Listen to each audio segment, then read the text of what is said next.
Nip had no ego. So, you know what I'm saying? Like Nip came to me and said, I want you to mentor me. You know, I want to get into real estate. I want you to teach me all your, you know what I mean, like your business secrets. You know what I'm saying? I was like, whenever you got questions, pull up. And then on his last album, people do not know this. Somebody tried to jerk me, but I fixed it.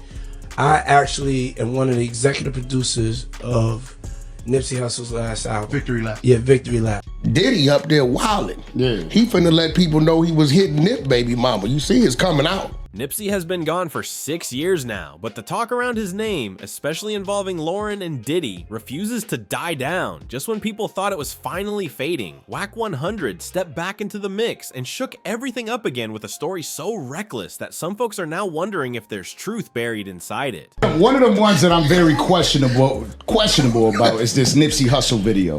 What about I don't buy it. Oh, you know I got a little thing I do. I just tell you put some money up. How much money you want me to put up? Whatever you want to put up. How many you want to see is like about 15 different text messages, probably like 10, 12 videos.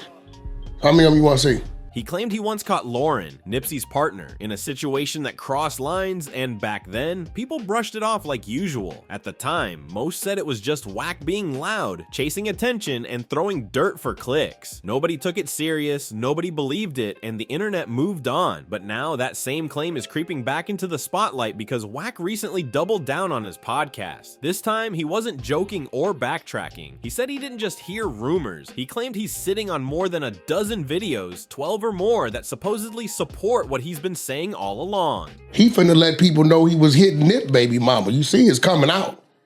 Cause you know Cassie and her was best friends. So when a playing like the way Diddy playing, this is real shit. My woman right there. My woman's right there. Everybody in the industry that we like. If I tell my woman... That I don't disagree with. Listen, Listen, come on. You think if Diddy told Cassie, make that happen with Laura, it wasn't gonna happen?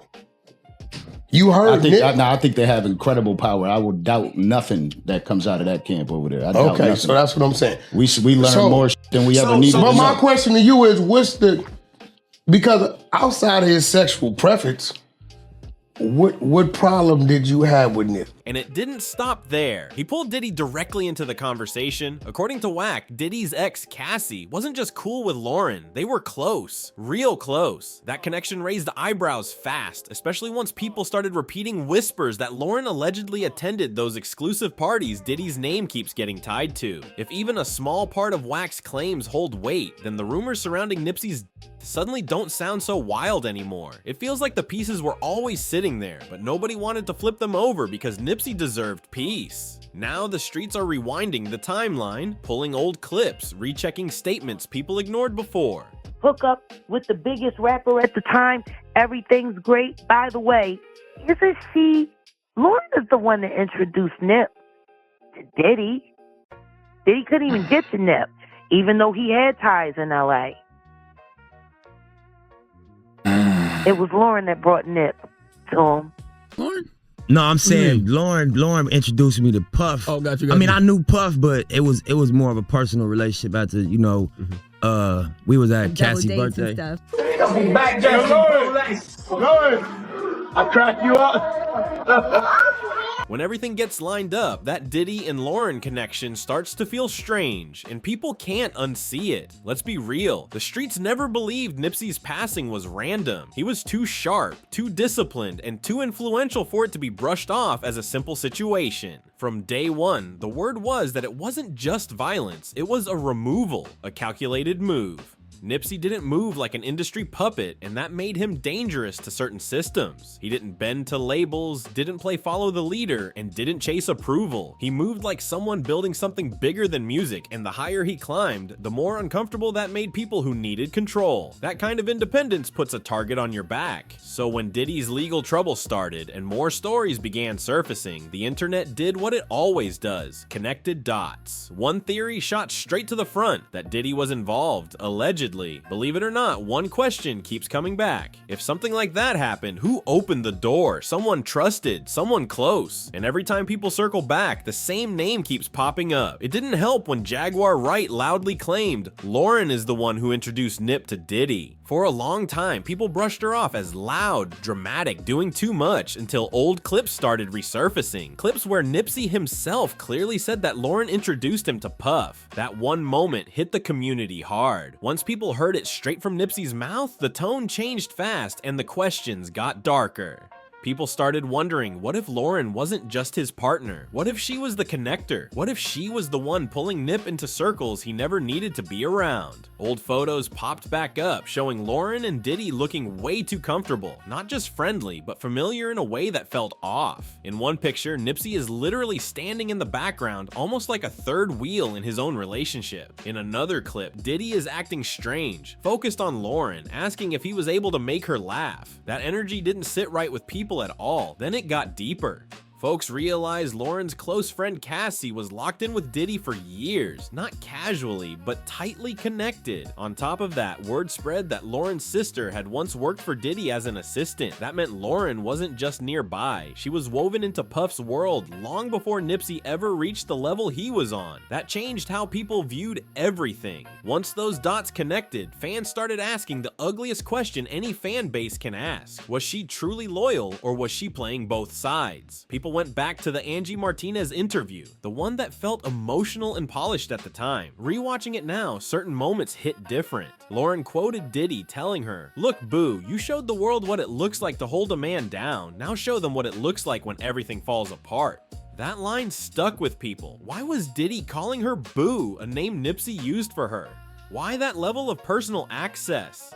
Then came the moment that really shook people. Lauren revealed she had attended a death seminar before Nipsey passed. I went to a seminar about death.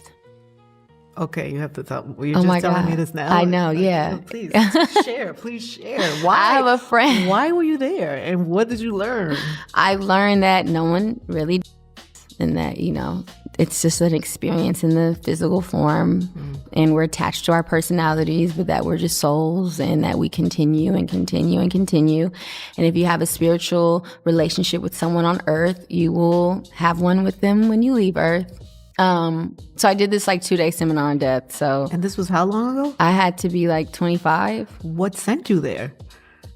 Do you find that weird though? I'm weird. No, it's not weird that you would go. It's almost like you were preparing yourself for what you would have to deal with. Well, I told you I didn't have such a connection to earth at a young age. I know, but you don't find that as you were preparing yourself for what you were going to have to deal with. But that we're all going to have to deal with. That stopped everyone cold. Who does that? Who prepares for loss like that unless they feel something coming or are bracing for impact? Things escalated again when Gene Deal, Diddy's former bodyguard, added fuel to the fire. He claimed that Nipsey asked Diddy to help make Victory Lap feel like life after death. Same legacy, same cultural weight. Diddy had even hinted at that comparison in past interviews. At the time, fans saw it as respect. Later, they remembered the truth. Biggie's album dropped after he was gone. That's when the theory really started snowballing. Gene Deal flat out said letting Diddy get involved was Nipsey's biggest mistake. After that, Nipsey reportedly spent more time at Diddy's mansion than his own studio. Nip had no ego. So, you know what I'm saying? Like Nip came to me and said, I want you to mentor me. I want to get into real estate. I want you to teach me all your, your business secrets. You know what I'm saying? I was like, whenever you got questions, pull up. And then on his last album, people do not know this. Somebody tried to jerk me, but I fixed it. I actually am one of the executive producers of Nipsey Hussle's last album. Victory Lap. Yeah, Victory Lap. So a lot of people don't know this. We got them to change it in Wikipedia. Somebody over at the label tried to leave my name out, but he came to me and said, I want you to be a part of helping me finish up this album. And so I was a part of not just the records I was on with him on his last album. He was like, yo, I'm a big fan of life after death. Now, you taking a spiritual person who's asking for something. He said, I wanted that same feel as life after death. That same feel was that Biggie got murdered and he went on to sell about 10 million albums or 10 million copies. I was saying, you gotta watch what you say to demons, because it just might come true.